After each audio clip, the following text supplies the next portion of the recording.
As a former private equity investor and representative of a government keenly interested in promoting entrepreneurship worldwide, I wish I could have attended the World Business Angels Investment Forum in person. Congratulations to Baybars for having assembled such an impressive group. How fitting that you are meeting in Istanbul, the crossroads between West and East. The United States wants to see entrepreneurship and innovation thrive, not just at home, but all around the world. Why?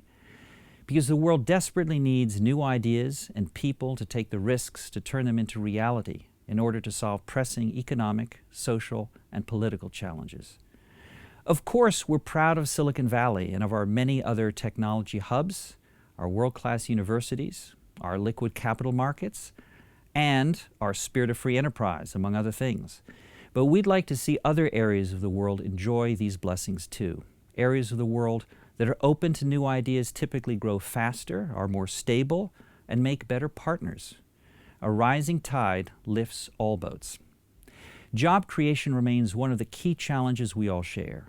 Small and medium-sized enterprises are the backbone of both the U.S. and European economies, creating 85% of new jobs in Europe and 63% of new jobs in the United States.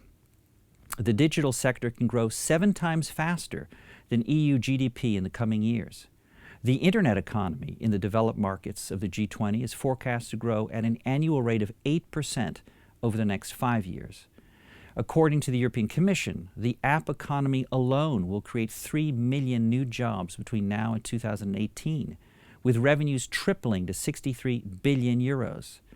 In my prior life as an investor, I had the pleasure of working with many startups and small firms looking for growth capital to expand.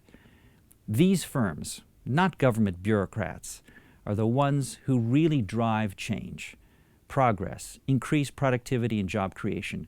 You and others like you are the world's vital force and future. As U.S. Ambassador to the European Union, I am following with great interest the European Commission's focus on facilitating entrepreneurship and creating a digital single market. Europe cannot afford fragmented regulation 28 times for digital products and services. The internet is global, and digital technologies do not know geographic borders.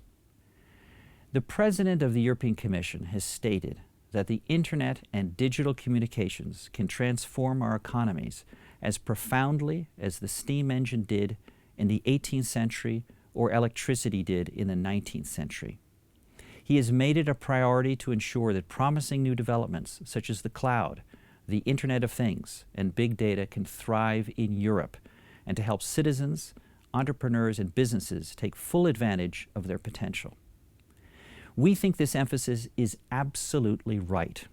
Countries closely tied to the EU by customs union or FTA, such as Turkey and other close partners, should seek to create the same openings and incentives for investment and scaling up to make themselves the drivers of innovation, not observers.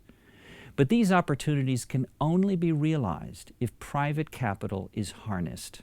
There are hundreds of billions of euros of private capital sitting in pension funds and corporate balance sheets waiting to be deployed, including into venture capital.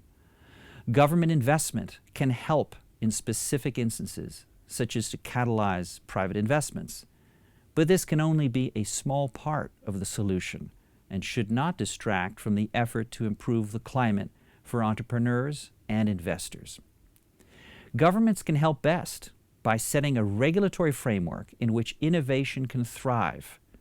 We are sharing our experiences in the United States with the European Commission in such areas as easing access for small businesses to debt and equity capital, enhancing the liquidity of capital markets, amending bankruptcy codes to enable a second chance for honest entrepreneurs, and promoting pan-European funds and funds of funds to invest in venture capital.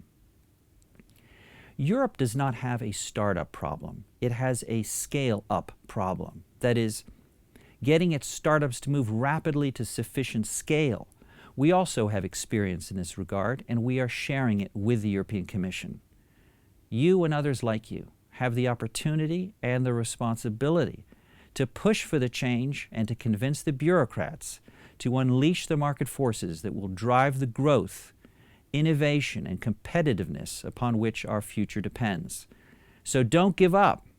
I wish you a successful conference.